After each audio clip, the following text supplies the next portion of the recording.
Hello everyone, photographer Ronix from Ronix Photography, and today we're going to be learning about the best and fastest way of doing your skin retouching in Photoshop using the amazing frequency separation technique. And this tutorial is going to be a really fast one, and this is like a disclaimer. We are going to be using um, frequency separation action, and if at all you want to download it, I'm going to put the link for you in the description of this video.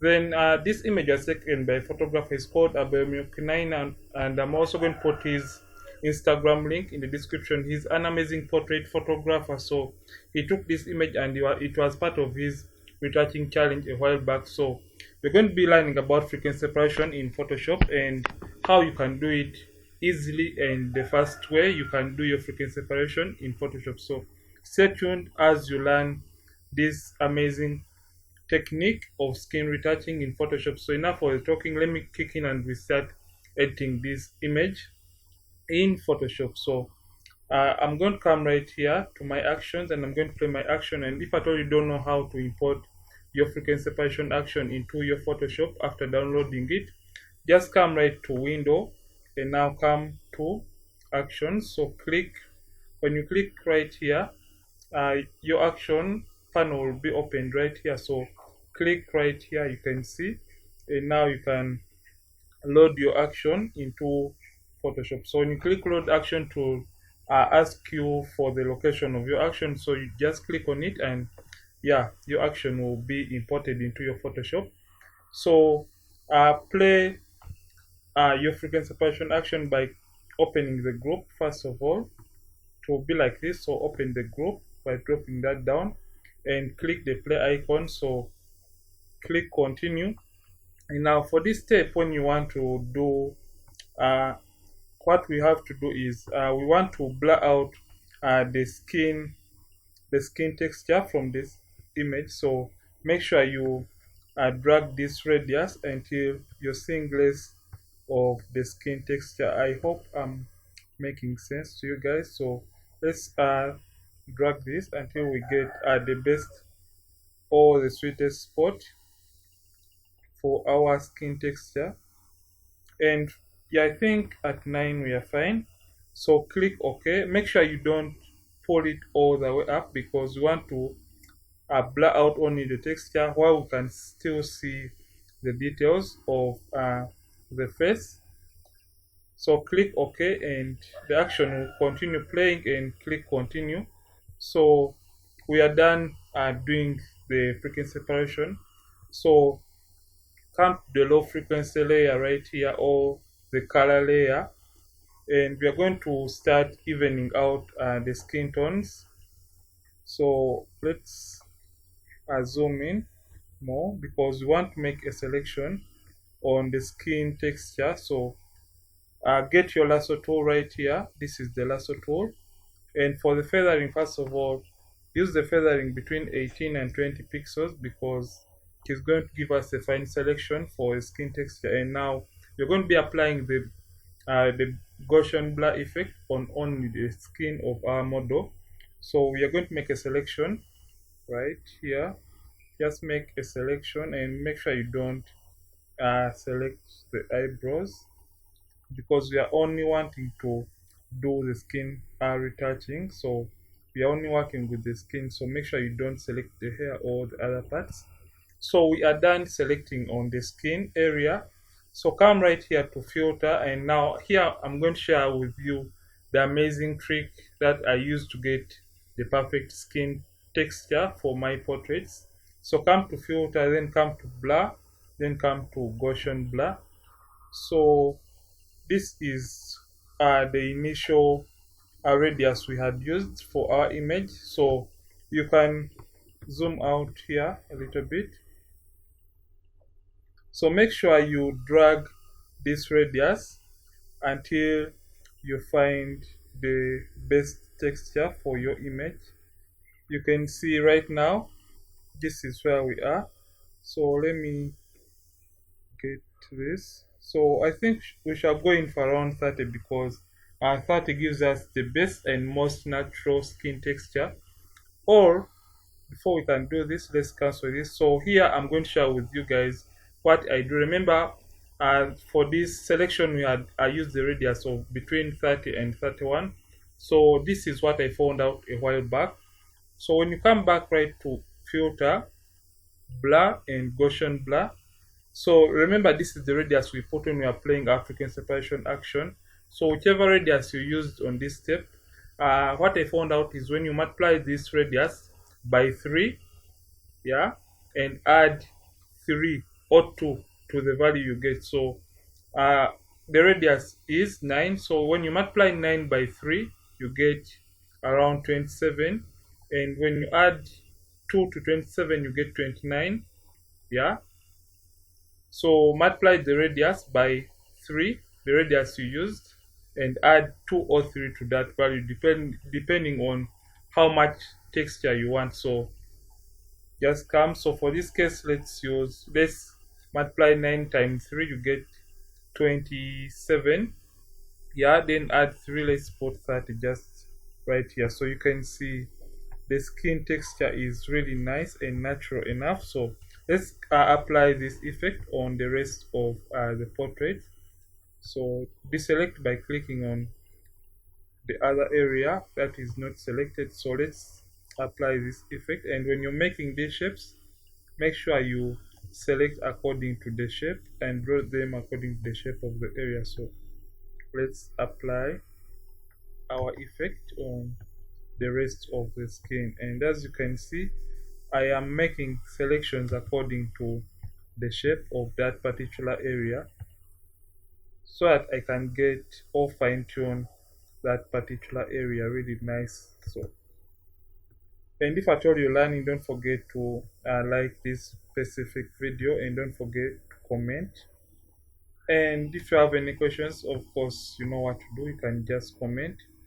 And I think I want to do a retouching session about when I'm retouching your images. So you can check my Instagram and give me the link to your portraits or headshots so that I can do a retouching about your images. So yeah, I want to see how I can edit your photos too. So I'll be editing around 5 images. Yeah, and I'll be giving you guys a critique about them. Yeah, and what you should have done while you were shooting your images. So let me apply this, and if at all you feel like you have applied the effect and it is really too much, just click Shift Ctrl F on the keyboard to reduce on the opacity of the effect. So that is it. So let's zoom in around the chin area, and we also apply our effect on that area too. So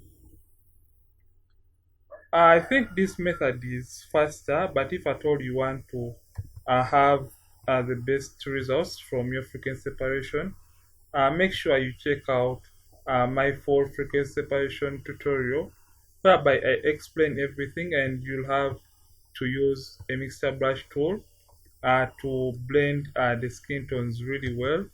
Then you can apply this method of using the lasso tool to fine tune the image even more, so you'll get way better results from your skin retouching if at all you combine these two methods. But if at all you need to do a fast or quick retouching, this is the tutorial for you. So let's select and apply the effect on the chest area of the model. And what I've noticed so many people do, they do the retouching on the face, and they tend to forget all about the neck and the chest areas. And remember, it is skin retouching, so the neck and the chest are part of the skin. So make sure you don't forget or leave them out. So right now we are doing frequency separation, and yeah, stick around. We are going to color grade this image, as you can see, and we are going to be using Photoshop still. So stick around and learn how we color grade such beautiful images. So I think we are almost done with applying our Gaussian blur using the lasso tool method. And yeah, this tutorial is about frequency separation. So I think we are done with our frequency separation. we can see the before and after for our frequency separation. You can see this is the before after. It is really subtle, but it gives you amazing results. So let's remove the blemishes from our model. So let's use the spot healing tool, or you can use the clone stamp tool. And I already did a tutorial about how to remove your blemishes, and I'm going to be putting the links right above here. So let's zoom in and do the blemish removal from our models first. And yeah, make sure when you're removing the blemishes, you are on your high frequency layer. Remember, the blemishes are part of the texture, so we're going to dab over and make sure the tool is way bigger than the blemish you're trying to eliminate or get rid of. So let's do this quickly because I don't want this to be a long tutorial. But if at all this tutorial is long because I'm doing so much of explaining because I want you to understand. But if at all you are not doing a tutorial or doing any talking, or maybe if you're not distracted at all, you can do this frequency separation within 10 to 15 minutes and you'll have the best results from your skin retouching. So what we are doing right now, we are removing the blemishes. So let's zoom into the eye of our model and we see if at all we can remove this kind of that and a few of these veins from the eyes. Let's eliminate these two. I think that is fine. So let's do this quickly because I don't want you guys to be here for so long. So I think we are done with removing most of the blemishes from our model. So what we're going to do right now, we are going to do a little bit of global dodging and burning to add shape or dimension to this portrait. So I'm going to play my global dodging and burning action to add shape or dimension because our frequency separation initially flattens our image. So that's why you have to do or apply your global dodging and burning action to your image. So remember, uh, when we are doing the global dodging and burning, it kind of creates for us a black and white layer automatically. So just double click right here to intensify or increase on the effect. The reason for this one to see where to dodge and where to burn easily. And now close that and um, turn off your frequency separation layer to get where the initial highlights and shadows were.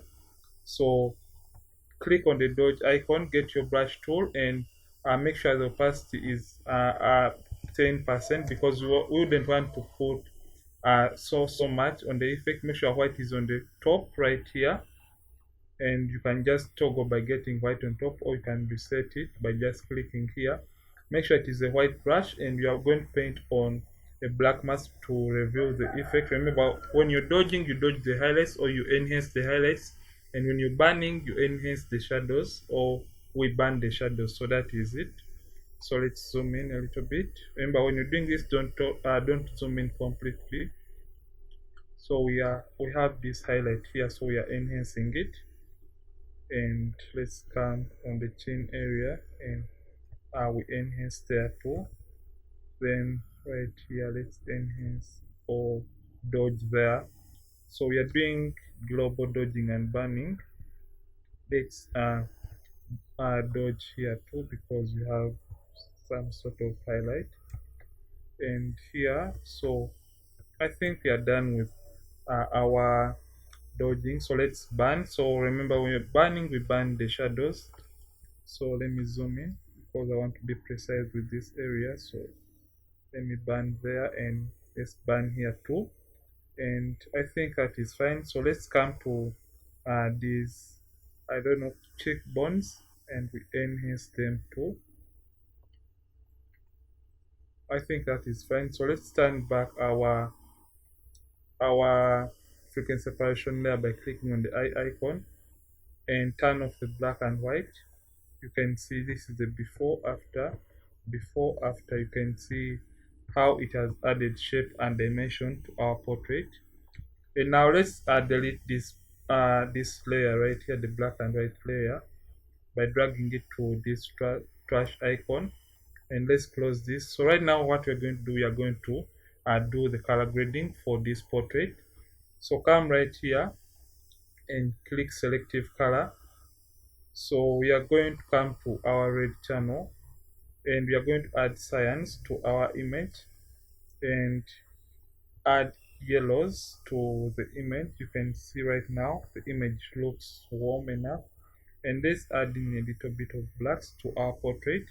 So let's come to the blacks for this image, and we enhance the blacks a little bit to around 2%, and let's come to the yellows too, and we intensify the yellows. In the yellows you can see, you can intensify the yellows in the yellows like this. So let's leave it at 7, and let's turn this around, the blacks in the yellows at around 2.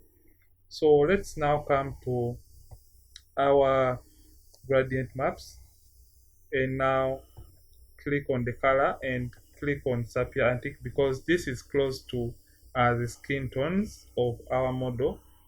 And now if at all you don't have all this, click on the gear like icon and click on photographic toning, and you get all these swatches. So click OK, and now come to the blending option, and for this case let's use multiply, because we want to add so much contrast in the warm. So let's reduce on the opacity of this effect. You can see it is looking warm and amazing. So let's do one more step for the color grading, and let's come to the brightness and contrast and activate use legacy, and we are going to turn it to around 3%. I think this is fine, and you can see the image looks nice and contrasty. So what we are going to do right now, we are going to do a little bit of eye whitening, a little bit more of eye whitening. So let's create a stamp visible layer by clicking Shift Alt Ctrl E on our keyboard to create a stamp visible layer of all we have done, and duplicate it, Ctrl J, and come to filter right here and come to camera raw filter. It is going to take some few minutes, and yeah, I hope you guys are learning about this amazing and fast way of skin retouching in Photoshop. So if at all you don't have the time to take all those hours to do your retouching, you can opt for this method. It is also perfect, but if at all you combine it with the mixer brush tool and this very method, you can get the best and perfect results for your portrait. So let's zoom in to the eyes, yeah, because we want the eyes to catch attention. So click on your adjustment brush tool right here, and the temperature is at -38. We are just setting it up for the eye whitening. The tint is at 69, the highlights at 5, the whites at 5 too. And now let's come to the saturation and turn it down, because we're removing color from the white area of the eye. So start painting over the white area of the eye, and just paint over only and only on the white area. You can also enhance the contacts by painting over them too. And now come to this eye white area. Sorry, I was going to say eye white area. I don't know if that is even English. So let's reduce on this, because the eye was really kind of blue. So let's reduce on that, and now we have done the eye whitening, but it really seems to be too blue. So let's go in for around 28. I think this is fine. So let's click OK, and now we are done doing the eye whitening. So this is how you do your frequency separation using this is how you do your frequency separation using a lasso tool, and it is the fastest way of doing your frequency separation in Photoshop. And this image was taken Abayomyoknine. This name always gives me a hard time. So I'm going to put his link to his Instagram in the description of this video, and I'm Ronix from Ronix Photography. So let's see what we did for this image. So let's shift and click on the lower group. So Control G. So you can see this is the before, after. You can see how beautiful and amazing the image has turned out to be. So if at all you love this story, don't forget to subscribe this channel and don't forget to click the notifications bell when you do subscribe. I'm Ronix from Ronix Photography. Thank you for watching, and I'll see you in yet another tutorial on this channel, and stay safe and be blessed.